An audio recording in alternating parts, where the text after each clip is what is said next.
তো hello guys, যেমনটা আমরা লাস্টের এপিসোডে দেখেছিলাম যে অস্কর ত্যাংশাং আর নিং রং রংকে একসাথে দেখে ফেলেছিল। আর যেহেতু আমরা জানি যে ত্যাংশাং এর অ্যাপিয়ারেন্স পুরোটাই চেঞ্জ হয়ে গেছে, এই জন্য অস্কর ত্যাংশাংকে চিনতে পারে না। তাদের দুজনকে একসাথে দেখে সে অন্য কিছুই মনে করে। এরপর আমরা দেখতে পারি মোটু আর নিং রং রং যখন এখান থেকে চলে যায়, তখন ত্যাংশাং এর সামনে অস্কর চলে আসে আর এসে বলে তোমার সাথে নিং রং রং এর কিসের সম্পর্ক। অন্যদিকে আমরা দেখতে পাই ত্যাংশাং অস্করকে চিনতে পারে না, এর কারণ অস্করের অ্যাপিয়ারেন্সও অনেকটা পাল্টে গিয়েছে, কারণ সে অনেকটা বড় আর ডিফারেন্ট দেখা যাচ্ছিল। যেহেতু অস্কর ত্যাংশাংকে চিনতে পারছিল না আর ত্যাংশাং অস্করকে চিনতে পারছিল না, এই জন্য ত্যাংশাং অস্করকে কিছুই বলে না। এর কারণে অস্কর ত্যাংশাং এর উপর সিক্রেট ওপেন দিয়ে অ্যাটাক করে দেয়।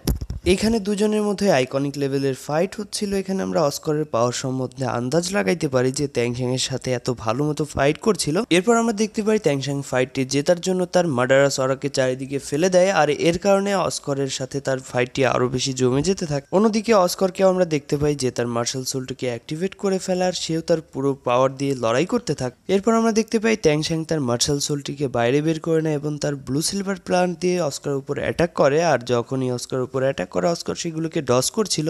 এটা দেখার পর ত্যাংশাং তার হ্যামার মার্শাল সোলটিকে বাইরে বের করে না, আর এটা দেখার পরে অস্কর তো এখানে অনেক বেশি শক হয়ে যায়, কারণ টুইন মার্শাল সোল একমাত্র ত্যাংশাং এর কাছেই ছিল আর সেটি সে বুঝতে পারে যে এটি ত্যাংশাং। আর অস্কর ওইখানেই তার লড়াইটিকে বন্ধ করে দেয়, আর তখন ত্যাংশাংও বুঝতে পারে যে আর কেউ নয়, সে তার বন্ধু অস্কর। এরপর আমরা দেখতে পাই আমরা যেভাবে ঈদে কোলাকুলি করি, ত্যাংশাং ঠিক সেভাবেই কোলাকুলি করছে। এবার ত্যাংশাং অস্করকে বলে চলো আমরা স্কুলে যাই আর ওইখানে গিয়ে কথাবার্তা বলি, কিন্তু অস্কর এখানে মানা করে দেয়। এরপর আমরা দেখতে পারি ত্যাংশাং আর অস্কর কোনো একটা নিরিবিলি জায়গায় গিয়ে কথা বলতে থাকে। ত্যাংশাং এখানে অস্করকে বলে যে নিং রং অনেক খারাপ অবস্থার মধ্যে দিয়ে যাচ্ছে, তার ট্রাইবের অবস্থা খুব বেশি ভালো যাচ্ছে না। এটা শুনে অস্করের মনটা অনেক খারাপ হয়। অস্কর তো এখন এতটা শক্তিশালী হয়ে গেছে যে সে নিং রং রংকে প্রোটেক্ট করতে পারবে, কিন্তু সে এখনো তার কাছে যেতে চাইছিল না। এর কারণ হিসাবে সে বলে আমি আগের মতো এখন আর হ্যান্ডসাম নই, আমি এতদিন ট্রেনিং করতে গিয়ে আমার মুখে অনেক স্কার চলে এসেছে, আমার ফেসটি অনেক আগলি হয়ে গেছে। আর এটা শুনে ত্যাংশাং মাথা নাড়ায় আর অস্করকে তখন বলে আমি যদি দুনিয়ার সবচেয়ে কুৎসিত একটা ব্যক্তিও হয়ে যাই, তবে জিবুর পাশ আমি কখনোই ছাড়বো না, সবসময় আমি জিবুর সাথে থাকবো।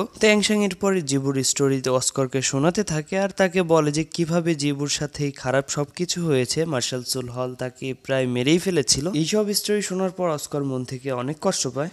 এরপর অস্কর নিং রং রংয়ের সাথে দেখা করার জন্য রাজি হয়ে যায়, আর তারপর ত্যাংশাং কিছু বলতেই যাবে তখনই তার মাথা ঘুরে সে পড়ে যায় আর অস্কর তাকে নিয়ে শেখ স্কুলে চলে আসে। অস্কর এখানে অনেকদিন পরে এসেছিল, সে তার বন্ধু বান্ধবদের সাথে অনেক বেশি সময় কাটাচ্ছিল আর তার অনেক ভালো লাগছিল। এরপর আমরা এখানে গ্র্যান্ড মাস্টারকে আসতে দেখি, তখন গ্র্যান্ড মাস্টার ত্যাংশাংকে বলে তুমি অনেক বেশি হার্ড ট্রেনিং করেছো আর যার কারণে তোমার শরীর অনেক দুর্বল হয়ে গেছে আর এই জন্য তুমি অজ্ঞান হয়ে গেছিলা।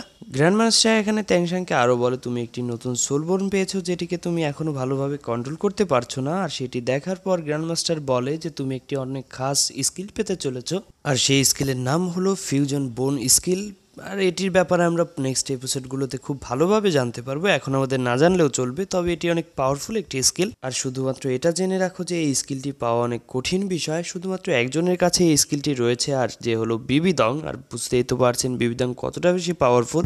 এরপর তারা এখানে কিছু মার্শাল সোল হলের লোকদের বিষয়ে কথাবার্তা বলে। তারপর ত্যাংশাং এটা জানতে পারে গ্র্যান্ড মাস্টার শুধুমাত্র তিয়ান্দো এম্পায়ারের উপর পুরো ডিপেন্ডেন্ট রয়েছে। এর মানে গ্র্যান্ড মাস্টার আলাদাভাবে কোনো নীতি কিংবা যুদ্ধনীতি বানাচ্ছে না, তিয়ান্দো এম্পায়ার যেভাবে চলবে সেভাবেই তাকেও চলতে হবে। আর এটা শুনে ত্যাংশাং অনেক খারাপ লাগে। এরপর এখানে আরো রাজনীতির কিছু কথাবার্তা হয়, আর সে অধিকার তাদের রয়েছে, তারা গল্প করতেই পারে রাজনীতি নিয়ে, আমরা অন্য কিছু দেখে আসি, এসব আমাদের না জানলেও চলবে।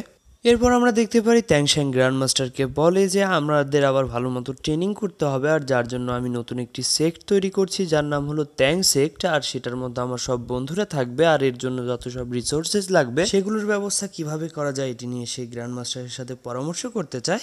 এখানে গ্র্যান্ড মাস্টারও ত্যাংশাংকে অনেকটা সাহায্য করতে চায়, কিন্তু যেহেতু এম্পায়ারের অবস্থা অনেক খারাপ, কারণ এর গত পর্বে আমরা দেখেছিলাম যে এম্পায়ার জুকে কেউ একজন বিষ দিয়ে দিয়েছিল, আর ত্যাংশাং চাচ্ছে না যে গ্র্যান্ড মাস্টার এখান থেকে চলে যাক, কারণ গ্র্যান্ড মাস্টার ত্যাংশাং এর অনেক কাছের মানুষ, আর সেই হিসাবে সে যদি এম্পায়ারের কাছে থাকে তবে সব আপডেট ত্যাংশাং পেতে থাকবে। এরপর গ্র্যান্ড মাস্টারকে শুভকামনা জানিয়ে ত্যাংশাং ওখান থেকে তার বন্ধুকে নিয়ে বেরিয়ে পড়ে।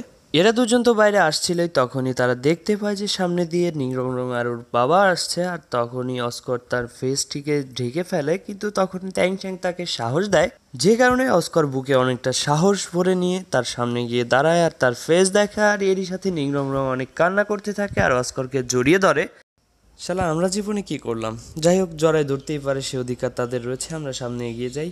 এরপর আমরা দেখতে পাই ট্যাংশ্যাং আর বাকি সবাই সামনের দিকে এগিয়ে যায় এবং ট্যাংশ্যাং তার ব্লু সিলভার ব্র্যান্ডের ডোমেন চারিদিকে ছড়িয়ে দেয়, যার কারণে ওই জায়গাটি সাউন্ড প্রুফ হয়ে যায়, যাতে তাদের কথাবার্তা অন্য কেউ শুনতে না পারে। এরপর এদের কথাবার্তাতে আমরা বুঝতে পারি যে ট্যাংশ্যাংয়ের যে ট্যাঙ্কল্যান্ডটি সে বানাবে আর তার মধ্যে যে রিসোর্সেসের দরকার হবে, ধরেন টাকা পয়সা, এমনি ম্যাটেরিয়ালসের, সেগুলো নিং রং রঙের যে ফ্যামিলি আছে কিউআই ট্রাইব, সেটা থেকে তারা প্রোভাইড করবে। আর যার কারণে এখন থেকে ট্যাংশ্যাং এই ট্রাইবের কোনো লোকের সাথে আর দেখা সাক্ষাৎ করবে না, কারণ কিউআই ট্রাইব এটা দেখাতে চায় না যে ট্যাংশ্যাংকে তারা সাহায্য করছে, যার কারণে তাদের শত্রু অনেক কমে যাবে।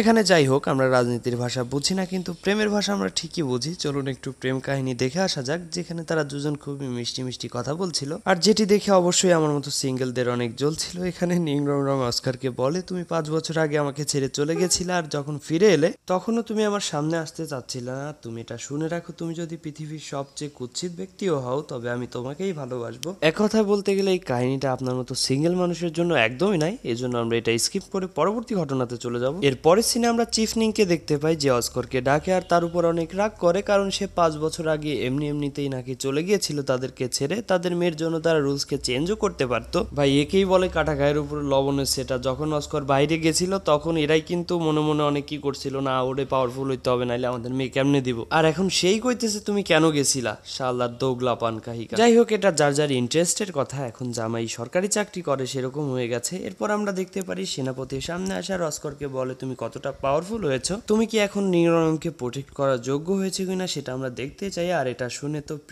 প্রেমিকই সে রেডি হয়ে যায় পরীক্ষা দেওয়ার জন্য, মোটির সাথে ফাইট করবে। সে ফাইট শুরু হওয়ার আগে আমরা দেখতে পাই অস্কর ট্যাংশ্যাং এর কাছে যায় এবং তার কাছ থেকে তার ব্লাডের একটি ড্রপ নিয়ে নেয়। তারপর যখন ফাইট শুরু হয় তখনই সে তার ক্লোনিং সসেস বানিয়ে সেটি খেয়ে নেয়। যে ক্লোনিং সসেসের মধ্যে ট্যাংশ্যাং এর অ্যাবিলিটি ছিল, আর যেটি খাওয়ার পরে ট্যাংশ্যাং এর অ্যাবিলিটির 70% অস্করের কাছে চলে যায়। এখানে মোটেও কিন্তু কম জিনিয়াস ছিল না, সে অনেক পাওয়ারফুল ছিল, সেটি আমরা গত পর্বগুলোতেই দেখেছি। আর সে তার আলাদা আলাদা স্কিলের ইউজ করে অস্করের উপর অ্যাটাক করতে থাকে, কিন্তু অস্করকে এখানে ফেলে দেওয়ার মতো নয়। সে তার ট্যাংশ্যাং এর যেসব হিডেন ওপেন আছে সেগুলো দিয়ে ফাইট করছিল, সাথে সে তার মার্শাল সোলকেও ইউজ করছিল। অন্যদিকে নিং রং রঙের ফ্যামিলি ফুড ব্রাঞ্চের একজন ওয়ারিয়ারকে এভাবে লড়াই করতে দেখে তারা অনেক অবাক হচ্ছিল যে ফুড ব্রাঞ্চের একজন ওয়ারিয়ার কিভাবে এতটা পারফেক্ট ভাবে লড়াই করতে পারে। অন্যদিকে মোটো এদিকে হারতে বসেছিল, আর যে জন্য সে অনেক বেশি রেগে যায় এবং তারা ফায়ার অ্যাটাকটি অস্কারের উপর করে দেয়, কিন্তু অস্কার এখানে সময় থাকতেই তার। অন্যদিকে আমরা দেখতে পারি মোটো এখানে হারতেই বসেছে, আর যার কারণে সে অনেক বেশি রেগে যায়। মোটো এখানে হেরে যাচ্ছিল, এজন্য সে তার ফায়ার পাওয়ার দিয়ে অস্কারের উপর অ্যাটাক করে দেয়। অস্কারের কাছে ছিল ট্যাংশ্যাং এর ব্লু সিলভার প্রাণ, যেটি ফায়ার ইমিউন ছিল, আর সেটি দিয়ে সে নিজেকে বাঁচিয়ে নেয়। এরপর সবাই অনেক খুশি হয়ে যায়।